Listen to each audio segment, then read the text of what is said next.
Saya Dedi Antoni Rahman, saya mahasiswa UT UPBJJ Padang dan tenaga pendidik di SD Negeri 04 Sasak Ranah Pasisir. Video ini saya buat guna memenuhi tugas simulasi pembelajaran terpadu di SD dan juga sebagai dokumentasi kegiatan saya di SD Negeri 04 Sasak Ranah Pasisir.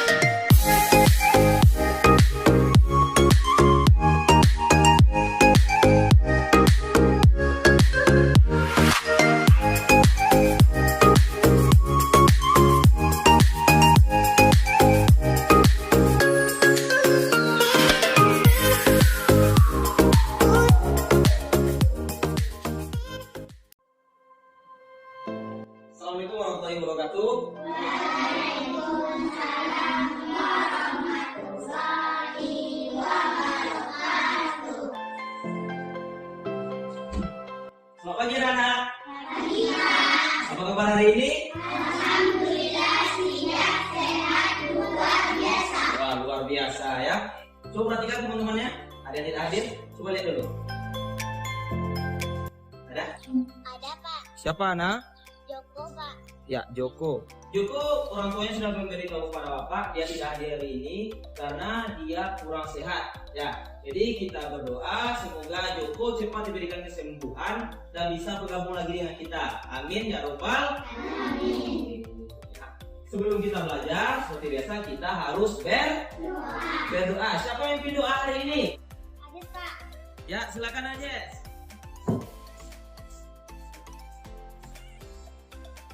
Sebelum kita belajar, marilah kita berdoa. Berdoa mulai.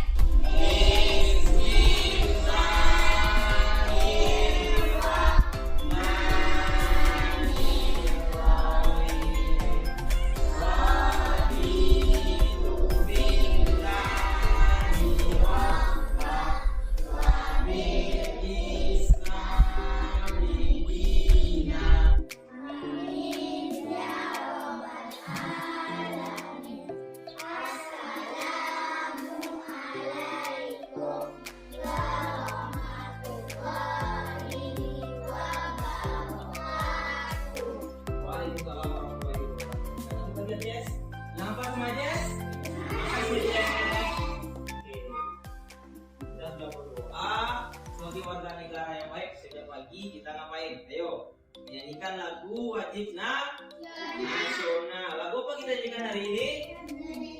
Indonesia Raya. Siapa yang berani memimpin lagu ke depan? Ada yang berani?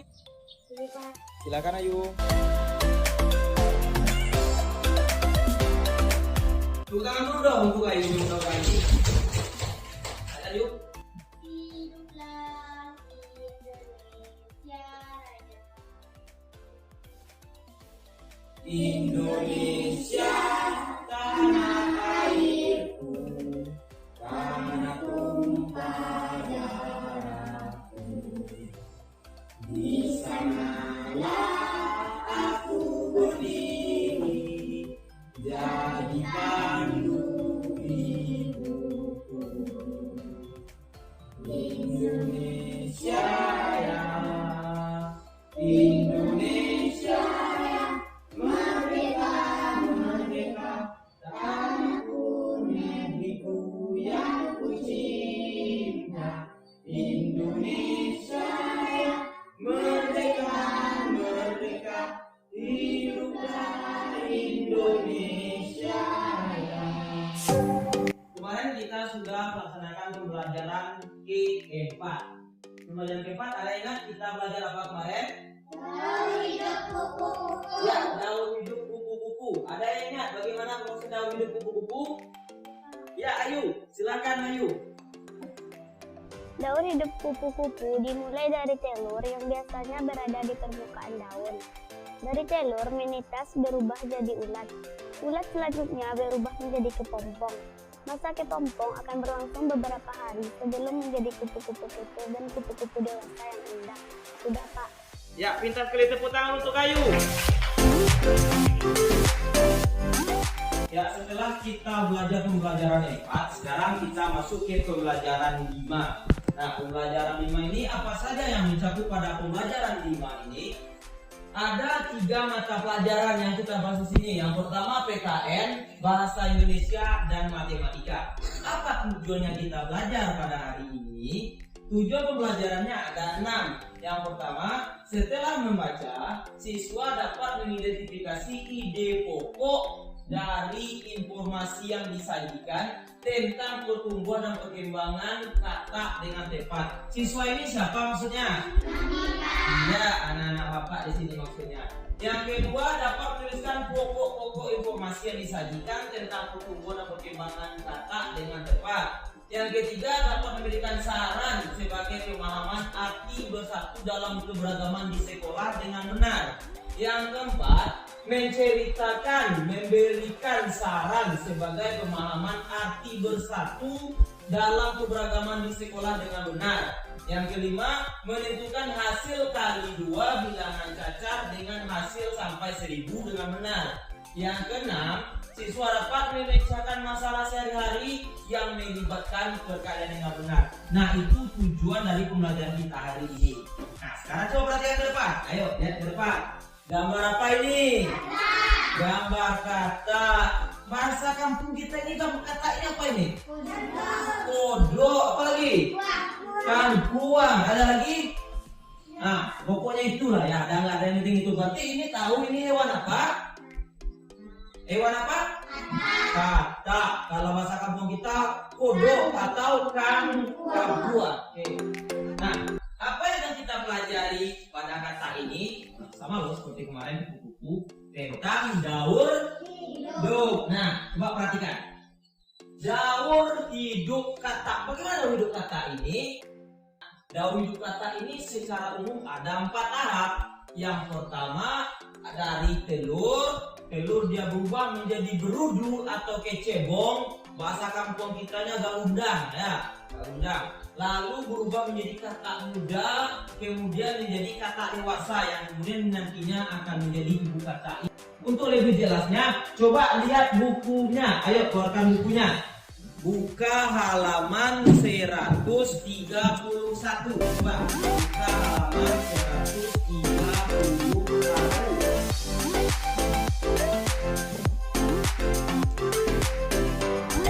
Silakan lihat gambarnya dan dibaca, pahami. Nanti Bapak tanya apa yang dipahami dari yang dibacanya tadi.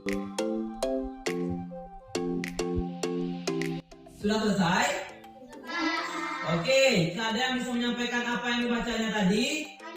Ajes, tentang apa Ajes? Tentang daur hidup kata. Ya, silakan Ajes, diri Ajes. Katak adalah hewan amfibi yang hidup di air dan di darat. Sepanjang hidupnya, katak mengalami perubahan bentuk. Daur hidup katak terbagi jadi 4 tahap. Urutan daur hidup katak yakni telur, kecebong atau berudu, katak berekor atau katak muda, dan katak dewasa. Ya, pintar sekali, tepuk tangan untuk Arjen. Mantap Arjen. Apa yang disampaikan Arjes tadi namanya ide pokok. Ide pokok adalah ide atau gagasan yang menjadi pokok pengembangan paragraf. Makanya nama lain ide pokok adalah gagasan utama. Ya, anak bapak perhatikan gambar depan. Coba. Lihat gambar apa ini? Gambar apa saja yang ada di sini? Coba lihat. Air, lagi. Kodok, tumbuhan, rumput. Ada yang tahu gambar orang yang bagaimana di sini? Repan, orang bagaimana Repan? Orang yang takut kodok. Ini dia orang yang takut kodok. Ini dia nakut-nakutin ini. Di sini ada yang takut kodok. Coba angkat tangannya yang takut kodok. Takut kodok ini ya. Berarti yang nggak angkat tangan tuh laki-laki semuanya. Berarti nggak takut kodok. Tepuk tangan dulu dong untuk yang nggak takut kodok. Apakah hal itu wajar? Wajar. Ya.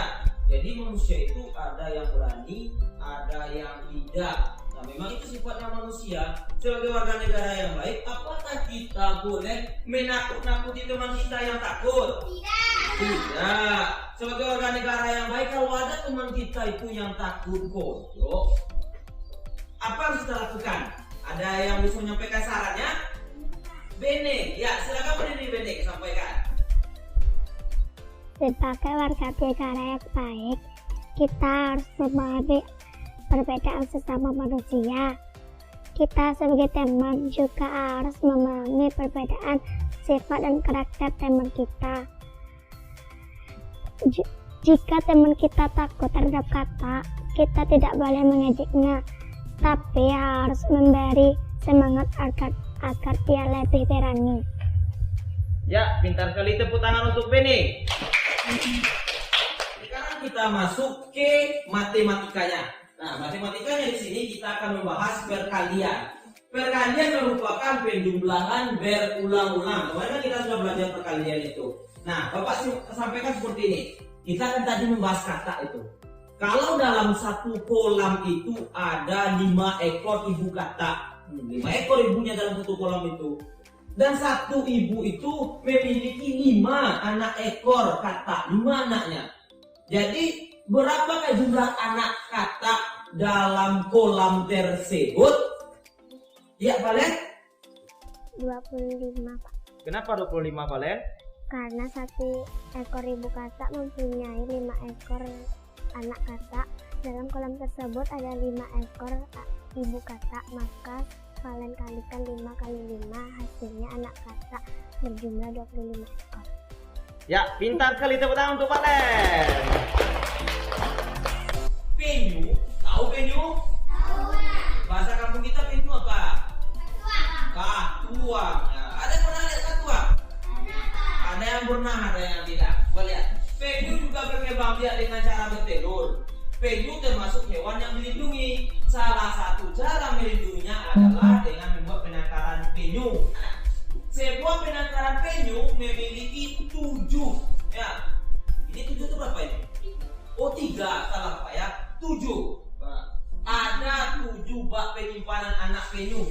Setiap bak berisi 130 ekor anak penyu. Berapa anak penyu semuanya? Jumlah bak penangkaran ada 7. Ini jumlah bak penangkarannya. Lalu yang kita ketahui berikutnya jumlah penyu dalam satu bak 130. Satu bak itu jumlahnya 130. Baknya ada 7. Lalu bagaimana penyelesaiannya? Operasi hitungnya adalah 7 dikali 130. Kita kerjakan dengan cara bersusun ke bawah. Seperti apa? Seperti ini. Sudah pernah? Nah, kita ulang lagi biar lebih pas ya. Apa yang pertama kita kerjakan? Yang pertama kita kerjakan itu 7 dikali 0. Ya, 7 dikali 0 itu hasilnya 0. Gimana kita buat nolnya? Kita urutkan berdasarkan nilai tempatnya. Kita mulai dari satuan, puluhan, ratusan, ribuan sampai seterusnya. Kita letakkan dulu di bawah satuannya, yaitu 0. Apa berikutnya operasinya? Operasi berikutnya adalah 7 dikali 3. 7 dikali 3, maka hasilnya adalah 21. Apakah 21 langsung kita letakkan di berikutnya? Tidak, yang kita letakkan hanya angka 1. Kenapa? Karena kita tidak boleh meletakkan langsung 2 angka atau lebih jika masih ada operasi hitungnya. Operasi hitungnya kan masih ada itu. Jadi 2-nya diapakan, Pak? 2-nya kita simpan dulu atau kita sisihkan. Kita letakkan saja nanti di sini karena dia akan letak di sana nanti. Lalu apa yang kita kerjakan berikutnya? Yaitu 7 dikali 1. 7 dikali 1 hasilnya 7. Apakah 7 langsung kita letakkan? Tidak. Kenapa? Karena kita ada 2. 2-nya diapakan? Nah, 7 ditambah 2 hasilnya 9. Baru 9 ini kita letakkan sebagai ratusannya. Nah, seperti itu cara mengerjakannya. Jadi jumlah seluruh penyu adalah 910 ekor. Paham sampai di sini? Paham ya. Jadi ini sampai sini paham. Kalau gitu mari kita simpulkan kesimpulan pelajaran kita pada hari ini. Oke, yang pertama tentang daun hidup kata. Daur hidup kata itu seperti itu. Setelah kita amati tadi tentang daur hidup kata, ada yang tahu tahapan apa yang paling penting dalam proses daur hidup kata? Ada yang tahu? Siapa yang tahu? Liza. Nah, Liza. Nah, silakan Liza. Berdiri Liza. Tahapan yang paling penting daur hidup kata adalah pada fase telur, karena telur kata tidak memiliki cangkang. Telur tetapi hanya dilindungi oleh lapisan seperti jeli, dan proses pembuahan yang terjadi adalah pembuahan secara eksternal. Selain itu, pada fase telur adalah fase awal dari kehidupan kata itu sendiri ke bumi. Ya, pintar sekali. Tepuk tangan dong untuk Liza. Nah, itu tadi tentang kata daur hidupnya seperti apa, bagaimana yang penting sudah sampaikan Liza. Selanjutnya, sebagai warga negara yang baik, apakah kita boleh saling ejek? Tidak, tapi kita harus saling menghargai, saling menguatkan. Ya. Dalam pembelajaran matematika, kita mengetahui bahwa perkalian itu Ridal. Apa yang Pak sampaikan? Kupu-kupu yang indah. Apa yang indah itu Ridal? Padahal Bapak lagi bahas matematika. Nggak boleh Ridal ya. Bapak lagi, kesimpulan pembelajaran kita pada hari ini, yang pertama kita mengetahui daur hidup kata. Daur hidup kata itu dari proses telur, beruduk, kata muda, dan kata dewasa. Selanjutnya kita juga mengetahui ide pokok atau disebut juga dengan gagasan utama. Selanjutnya yang kita ketahui berikutnya, kita tidak boleh saling ejek, tapi harus menghargai. Temannya. Dan juga kita mengetahui proses perkalian. Perkalian merupakan proses penjumlahan berulang. Paham sampai sini anak-anak? Oke, kita akhiri pelajaran kita pada hari ini. Alhamdulillah. Terima kasih. Sekian dari Bapak. Banyak maaf. Assalamualaikum warahmatullahi wabarakatuh.